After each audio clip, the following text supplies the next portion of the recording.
Hi friends, welcome to Mahathi Sairam channel. నిన్నటి తర్వాయి భాగం ఈరోజు చెప్పబోతున్నాను. ప్రభాత వేళ అయింది. చాలా కాలం తర్వాత మళ్ళీ లేపవలసి వస్తోంది. ఎందుకని? పసివాళ్ళు రాత్రి చాలాసేపటి వరకు మెలకుగా ఉన్నారు. దానికి కారణం తానే. అందువలన ఈవేళ మళ్ళీ తాను లేపవలసి వస్తోంది. నాయనా రామ, రాత్రి తెల్లవారుతోందయ్యా, పూర్వదిక్కున సంధ్యోదయం అవుతోంది. ప్రయాణానికి అభిముఖుడు కావాలి, నెమ్మదిగా లే. పసివాళ్ళు లేచారు.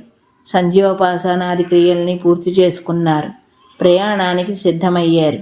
అప్పుడు రాముడు విశ్వామిత్రుని చూసి, ఓ మహర్షి, ఈ సోనా నదిలో నీళ్లు లేవు, విశాలమైన ఇసుక తిన్నెలు తప్ప.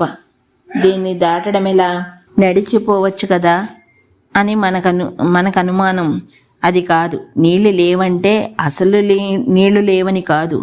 ఈ గట్టు నుండి ఆ గట్టుకు తాచి నీళ్లు లేవు. ఈ మధ్యలో కాలినడకనకు అభ్యంతరమైన లోతు, నావ తిరుగునది. ఇది ఇబ్బంది.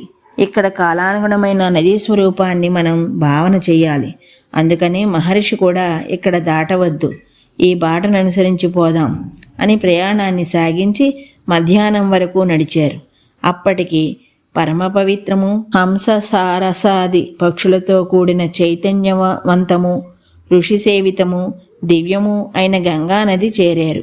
అందరూ సంతోషించారు. అక్కడ ఒక మజిలీ చేసి ఆ పవిత్ర గంగలో స్నానాదులు చేశారు.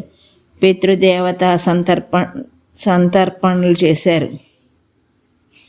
అగ్నిహోమాలు చేశారు. తాము బళ్ళ మీద తెచ్చుకున్న నిత్యాగ్నిహోత్రాలు ఇందుకే.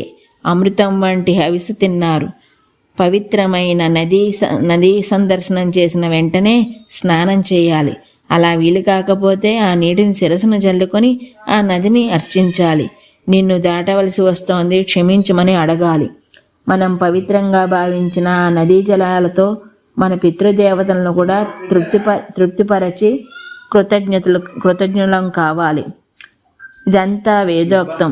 దాన్ని ఇక్కడ ఋషులు ఆచరించి చూపెట్టారు. అందుకని వాల్మీకి మహర్షి ఈ మాటను రాశారు. భోజనాలయ్యాయి. విశ్రాంతిని అనుభవిస్తున్నారు. ఋషులందరూ విశ్వామిత్రుని సన్నిధికి వచ్చారు. రామలక్ష్మణులు అక్కడే ఉన్నారు. అప్పుడు రాముడు మహర్షిని చూసి గంగా స్వరూపాన్ని తెలుసుకోవాలనే జిజ్ఞాసను ప్రకటించాడు. విశ్వామిత్రుడు సంతోషించి గంగ యొక్క జన్మవృద్ధులను చెప్పడానికి ఉపక్రమించాడు. ఈ రోజుకి ఎక్కడితో ఆపుతున్నాను, మిగతాది రేపు చెప్తాను. అంతవరకు ధన్యవాదాలు.